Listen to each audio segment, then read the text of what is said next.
Chapter 2, Dreams and Shadows. Xander jolted awake, his breath sharp and ragged as if he had been running for hours. The room was dark, the faint glow of moonlight slipping through the cracks in the wooden shutters of his cabin. For a moment he lay still, staring at the ceiling, trying to shake the vivid images from his mind.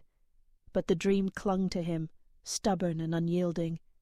A silver wolf, radiant and fierce, battling against a monstrous shadow that seemed to stretch endlessly across a barren field. Its growls echoed in his ears, mingling with the cries of wolves twisted into grotesque shapes.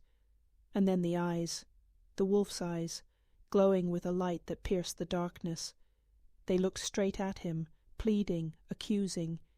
He swung his legs over the side of the bed, burying his face in his hands.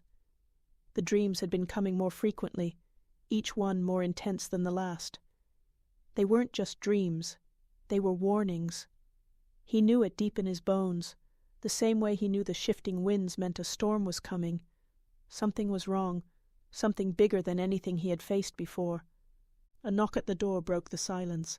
Xander straightened, brushing a hand through his dark hair. "Come in," he called, his voice hoarse. The door creaked open, revealing Luca, his beta and closest confidant. Luca's lean frame was tense, his sharp features drawn tight with concern. "Couldn't sleep either?"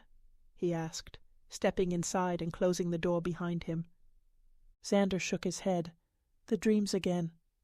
Luca's brow furrowed as he leaned against the wall, crossing his arms. "You've had them for weeks now. Are they getting worse?" "Yes," Xander admitted, his voice low.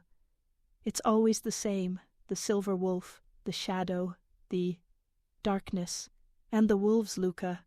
They're not just fighting it, they're becoming it." Luca's jaw tightened. "The council should hear about this. They need to know if—" "No," Xander cut him off. "Not yet. They'll turn it into politics, use it as another excuse to push their agendas.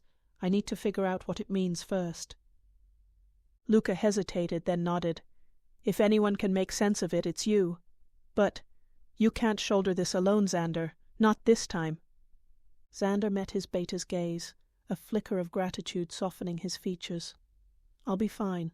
Just keep the pack steady. If the dreams are right, things are going to get worse before they get better." The two men stood in silence for a moment, the weight of unspoken fears hanging heavy in the air. Finally, Luca clapped Xander on the shoulder. "I'll keep watch tonight. Get some rest, Alpha." As Luca left, Xander stared out the window, the pale moonlight casting shadows across the room. He knew rest wouldn't come, not tonight. The dreams weren't just warnings. They were a call to action, one he couldn't ignore. Hours later, Xander stood on the cliffs overlooking his pack's territory. The wind howled around him, carrying the scents of the forest below, pine, earth, and the faint musk of his wolves. The pack slept, unaware of the storm brewing beyond their borders. Xander closed his eyes, breathing deeply, and let the memories of his dream resurface. The silver wolf's light, the shadows consuming darkness, the anguished howls of his kin. It was a prophecy, he was certain of it, and the wolf, there was something familiar about her, something that tugged at a part of him he couldn't explain. A rustling in the underbrush snapped him from his thoughts. His eyes snapped open, scanning the tree line below. A figure emerged, moving with a predatory grace. For a moment, Xander's heart leapt, thinking it might be her, the wolf from his dream. But the figure stopped short, and he recognized the familiar stance of a scout. "Alpha," the wolf said, shifting back into his human form as he approached. His face was pale, his breathing ragged. "There's something in the woods. It's not natural." Xander tensed. "Show me." The forest was alive with unease. Xander followed the scout through the dense trees, their footsteps muffled by the thick undergrowth.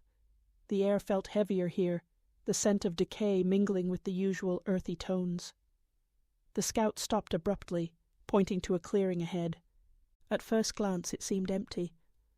But as Xander stepped closer, he saw it, a patch of ground where the grass had blackened and withered, spreading outward like veins. The trees surrounding it were twisted, their bark split and oozing a dark, sap-like substance. The air buzzed faintly, like the hum of an unseen predator.